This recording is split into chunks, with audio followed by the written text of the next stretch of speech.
যেই ছেলেটা বিয়ের সময় আমাকে নাকফুলটা অবধি কিনে দিতে পারেনি, সেই ছেলে আজকে আমার জন্য সব কিছু এনে দিতে পারে। বাবা মাও খুব খুশি ছিল এবং তার বাবা মাও আমাকে দেখতে আসতো। আমার শ্বশুর শাশুড়ি এতটাই ভালো যে আমাকে মেনে নেয় এবং আমাকে নিয়মিতই দেখতে আসে। যেহেতু আমি বাবার বাড়িতে ছিলাম তাই। আবার প্রতিদিন ফোন দিয়েও আমার শরীর ভালো আছে কিনা শোনে। ওই যে কথায় আছে না, অভাগীর কপালে বেশি সুখ সয় না, সে হয়েছে আমার। এত সুখ বোধহয় আমার আর কপালে সইল না। একদিন সে ছুটি পেল, আমার কাছে চলে এলো। প্রায় 10 দিনের মতো ছুটি। সে আসলো, অনেক ফলমূল অনেক খাবার নিয়ে আসলো আমার জন্য।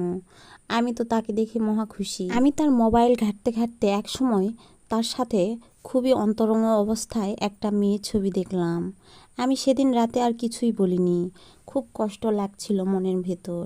ভাবলাম সে আমাকে রেখে কিভাবে আরেকটা মেয়ের কথা ভাবতেও পারে, আর তার সাথে এত অন্তরঙ্গভাবে ছবি তুলেছে।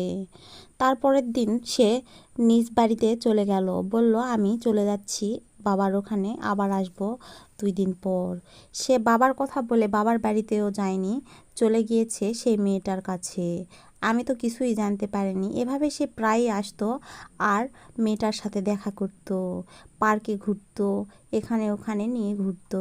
আমি কিছুই বুঝতে পারতাম না, সে এটাই ভাবতো। কিন্তু আসল কথা, আমি তার মোবাইলে সব ছবি দেখতাম।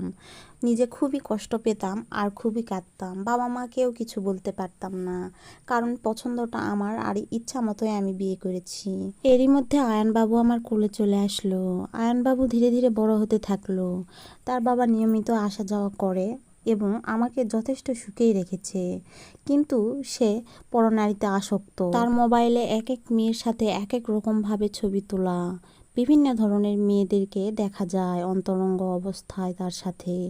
আমি সব কিছুই দেখতাম। এটা নিয়ে আমাদের মধ্যে তুমুল ঝামেলা শুরু হয়ে গেল।